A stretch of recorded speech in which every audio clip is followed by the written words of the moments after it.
my name is Trisha Borneman, and I, along with my husband, am a founder and a farmer at Blooming Glen Farm, and I'd like to welcome you to our CSA.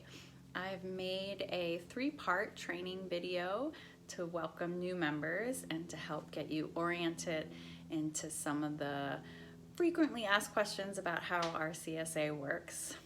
I've also created a 25-page PDF entitled Tips and Tricks for CSA Success, a beginner's guide to CSA. So I hope you take a look at that and find it useful. It's chock full of storage tips, preservation tips, all sorts of stuff. So be sure to check that out. It'll be included in one of our emails to you. So first off, I'm going to talk about how the CSA Pickup works and some details about how to communicate with us. So the CSA starts at the end of May. If you are a full share, that's someone who picks up every week as a full share member, you will start the last week of May, the 25th or the 27th, depending on whether you're a Tuesday or a Thursday pickup person. That's also the first week for half share members who are week A. If you are a week B half share member, you're going to start the first week of June. So how do you know if you're week A or B? It would have been in that initial confirmation email you received when you registered. It would have had your start date and whether you were A or B. If you're not sure, just shoot me an email, info@bloomingglenfarm.com, and I can get that to you right away. So the pickup times are 1 to 7 p.m. It takes us all morning to get ready for you to show up at 1, so we can't accommodate you any earlier than 1. We'll open the garage doors at 1 and we'll be all ready for you.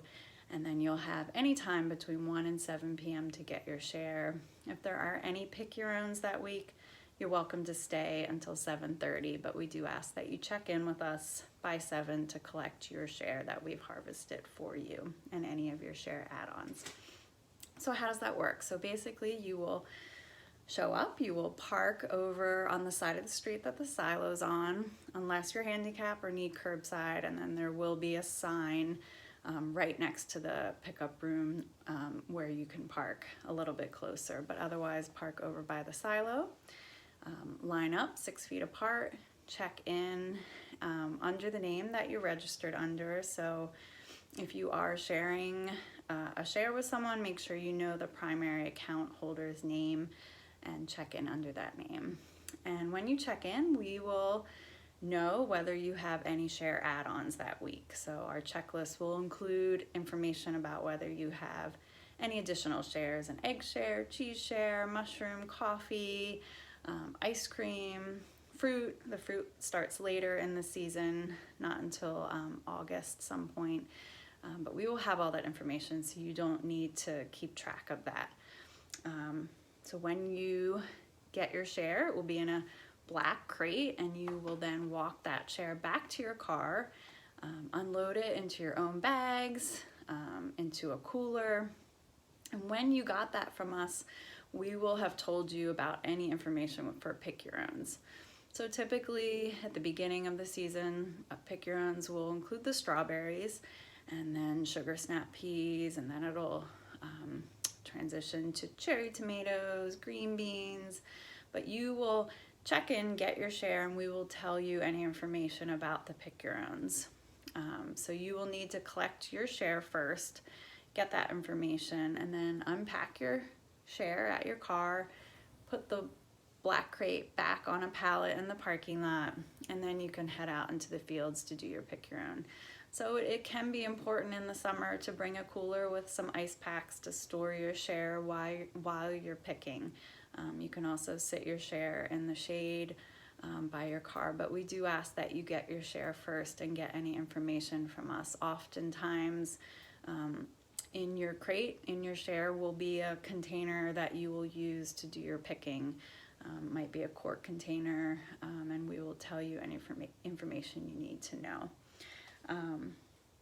Also, you will see when you pick up what we call a sharing table or a sharing basket. So if there's anything in your share that week you're not particularly into, or you don't feel like trying that week, you can put it in the sharing basket and swap it out for something that someone else may have left behind. So feel free to take advantage of that. It's you know, don't feel bad if you don't want something that week. Someone else probably will snatch it up, you know, right away, and might be something that they love.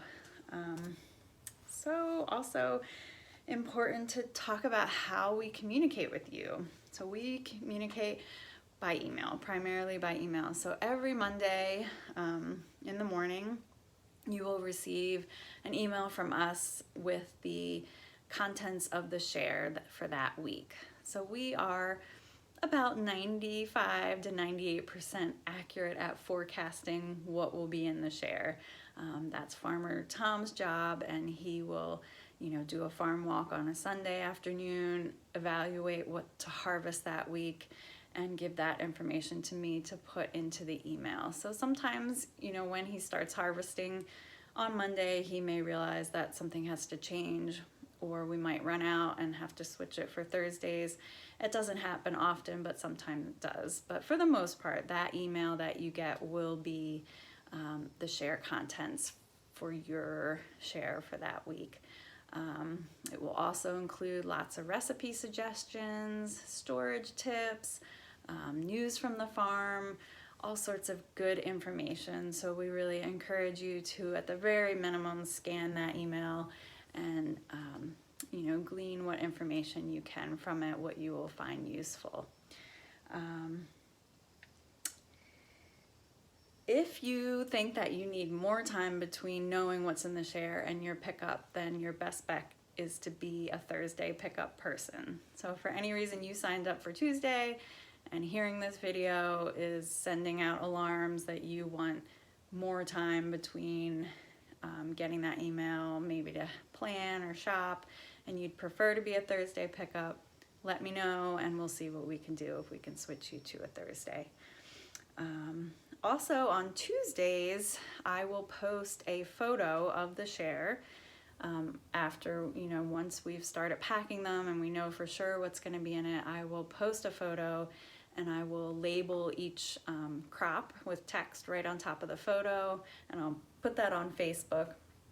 So you will be able to identify, you know, and kind of match different crops. That way you won't mix up your Hawkeye turnips with your radishes, or your beets with your radishes, or your escarole with your lettuce. You know, it's a great tool. Take a look at that picture. If there's anything in your share that you can't identify, that's a really great resource. And then on Wednesdays, we typically post our weekly recipe that our CSA coach, she puts together a recipe unique to the contents of the share that week. So we will post that, a link to that on Facebook, but it goes right onto our blog. So that's also a great resource. Head on to Bloom and Glen Farm website, check out the blog. You can search by ingredient. You can pull up, you know, we have over 10 years of amazing recipes posted on there. So if you just plug in any ingredient, say green garlic or kale or anything like that, it will bring up lots of different recipes that you can check out that are right from Bloom and Glen's archive. So I think that I've covered all the good stuff that I want to cover for today. All these things will live on one page on our website, Bloom and Glen Farm /hub. And it's not going to be live on the website. You'll need to remember Bloom and Glen Farm /hub to find all those links, but all those educational tools and resources that we've put together and we've created, you will be able to find links to them there. All right, so tomorrow's video, I'm going to go over what to do if you need to switch your share, if you're going to go on vacation, or what happens if you miss your share, and lots of good stuff like that. So hope to see you then. Bye.